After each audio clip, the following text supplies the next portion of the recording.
America में president की race बेहद दिलचस्प मोड़ पर पहुंच गई है और बाइडेन बहुमत के जादुई आंकड़े के बेहद करीब आ गए हैं। अब तक जो नतीजे सामने आए हैं उसके मुताबिक डेमोक्रेटिक कैंडिडेट बाइडेन को 264 इलेक्टोरल वोट पर जीत मिलती दिख रही है, जबकि रिपब्लिकन उम्मीदवार डोनाल्ड ट्रंप 214 इलेक्टोरल वोट के साथ मुकाबले में बने हुए हैं। बाइडेन अभी नेवाडा में लीड कर रहे हैं, जहां 6 इलेक्टोरल वोट हैं। नेवाडा जीतते ही बाइडेन के 270 वोट हो जाएंगे और उन्हें बहुमत मिल जाएगी। अब हम आपको ये दिखाते हैं कि बहुमत से बाइडेन और ट्रंप में कौन कितना दूर है। बाइडेन को 264 इलेक्टोरल वोट मिल चुके हैं।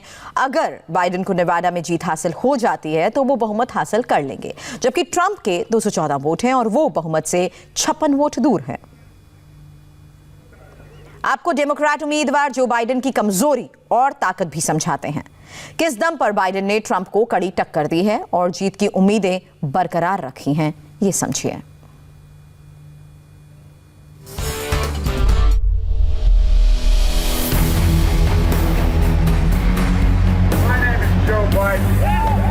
जिसका पूरे अमेरिका से अच्छा कनेक्ट है। अमेरिका इस वक्त एक साथ कई मुसीबतों का सामना कर रहा है। देश के ऐसे हालात तो कभी नहीं थे, कम से कम मेरी याद में तो बिल्कुल नहीं। हम अमेरिका की आत्मा को बचाने की लड़ाई लड़ रहे हैं, जिसमें विनम्रता, सम्मान और प्रतिष्ठा हो।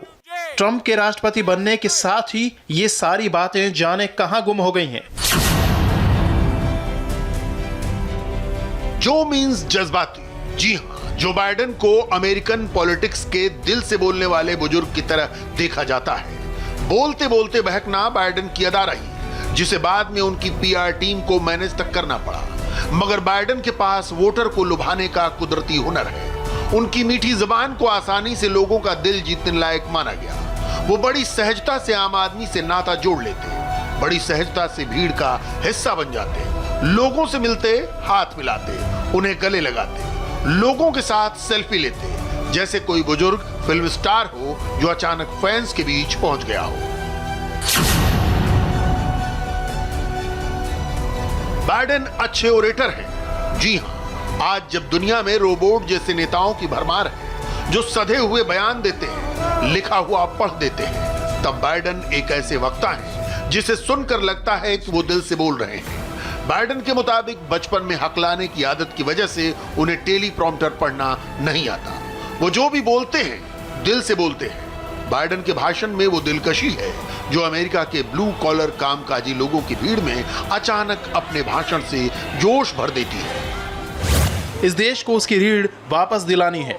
आपको पता है कि इस देश को मिडिल क्लास ने बनाया है। अमेरिका को वॉल स्ट्रीट ने नहीं बनाया, मिडिल क्लास ने बनाया है। यूनियनों ने इस देश को बनाया है।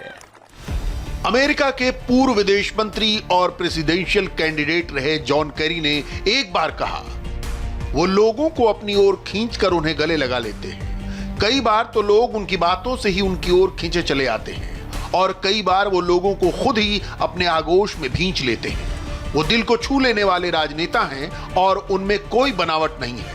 वो कोई ढोंग नहीं करते, बड़े सहज भाव से लोगों में घुल मिल जाते हैं।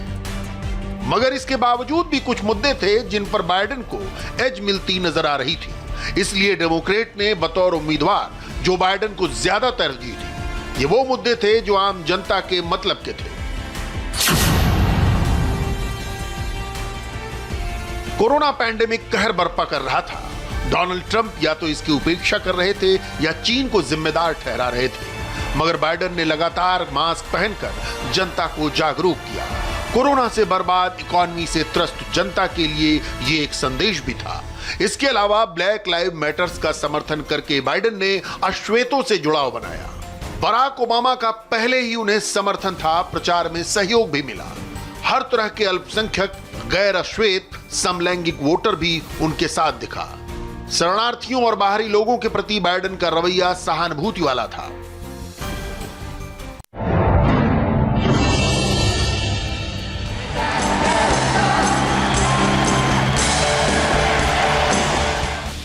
जो बाइडेन विदेश नीति के विशेषज्ञ हैं, सीनेट की विदेश मामलों की समिति के अध्यक्ष रह चुके हैं। वॉशिंगटन डीसी का लंबा अनुभव उन्हें कूटनीति में मदद करता है। Let's show them who we are. We choose hope over fear. ये जोसेफ बाइडेन की बड़ी सियासी ताकत है। वो दावा बढ़ चढ़ के करते हैं कि मैं पिछले 45 बरस में कमोबेश दुनिया के हर बड़े राजनेता से मिल चुका हूं।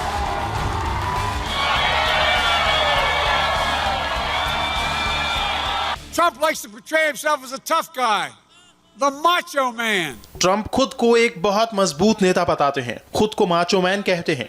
उनको साबित भी करना चाहिए, बेचारा माचो मैन।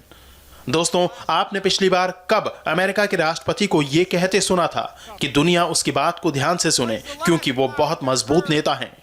ऐसा कभी हुआ था कि अमेरिकी राष्ट्रपति यूनाइटेड नेशंस में बोले और दुनिया के नेता उसके सामने ही उसकी हंसी उड़ाएं?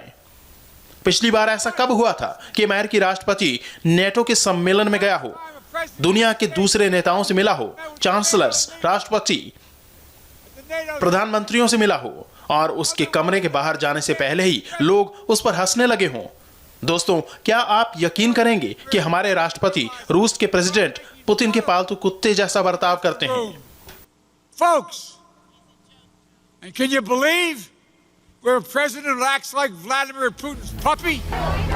हालांकि अमेरिकन वोटर्स को भले ही बिडेन के इस दावे से तसल्ली हो कि उनके पास राष्ट्रपति बनने का पर्याप्त अनुभव है, लेकिन कूटनीतिक मामलों में बाइडेन संभल कर चलने वालों में गिने जाते हैं। जोसेफ बाइडेन ने 1991 के खाड़ी युद्ध के खिलाफ वोट दिया था, मगर 2003 में उन्होंने इराक पर हमले के समर्थन में वोट दिया। बाद में वो इराक में अमेरिकी दखल के मुखर आलोचक बन गए। पाकिस्तान के एबटाबाद में कमांडो कार्रवाई के भी वो खिलाफ थे। इसी कोवर्ट ऑपरेशन में आतंकी ओसामा बिन लादेन मारा गया था। बराक ओबामा को दूसरे टर्म के चुनाव में इस कार्रवाई का लाभ मिला। बहुत से अमेरिकन को लगता है कि जोसेफ बाइडेन कुछ ज्यादा ही शांति दूत बनते हैं। विदेश नीति से जुड़े ज्यादातर मामलों में बिडेन का रवैया मध्यमार्गी रहा है। ट्रंप चीन को लेकर जितने आक्रामक रहे, जो बाइडेन नहीं थे। एक आखिरी बात जिससे बाइडेन आम अमेरिकन की सहानुभूति जीतते हैं, उनके परिवार में मौत की ट्रेजिक घटनाएं।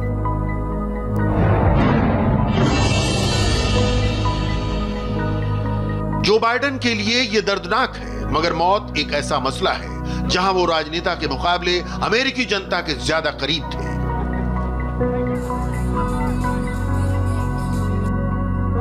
जब बाइडेन पहली बार सीनेट का चुनाव जीतकर शपथ लेने की तैयारी कर रहे थे, तभी उनकी पत्नी नीलिया और बेटी नाओमी एक कार एक्सीडेंट में मारी गई। इस दुर्घटना में उनके दोनों बेटे ब्यू और हंटर भी जख्मी हो गए। बाद में ब्यू की भी 40 साल की उम्र में 2015 में ब्रेन ट्यूमर से जूझते हुए मौत हो गई। इतने करीबी लोगों को गंवा देने के कारण जो बाइडेन आम अमेरिकन की नजर में पीड़ित की तरह है।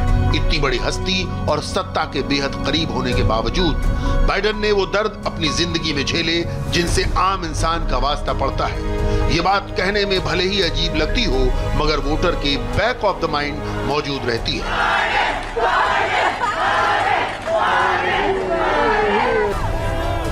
बहरहाल ट्रेजेडी से इतर मजे की बात यह है कि जिस बाइडेन ने 2016 में तसल्ली जताई कि वो राष्ट्रपति नहीं बने, उसी बाइडेन ने 2020 में डेमोक्रेटिक पार्टी का नामांकन खुशी खुशी स्वीकार कर लिया। अब राजनेताओं को इतना फ्लेक्सिबल तो होना ही चाहिए।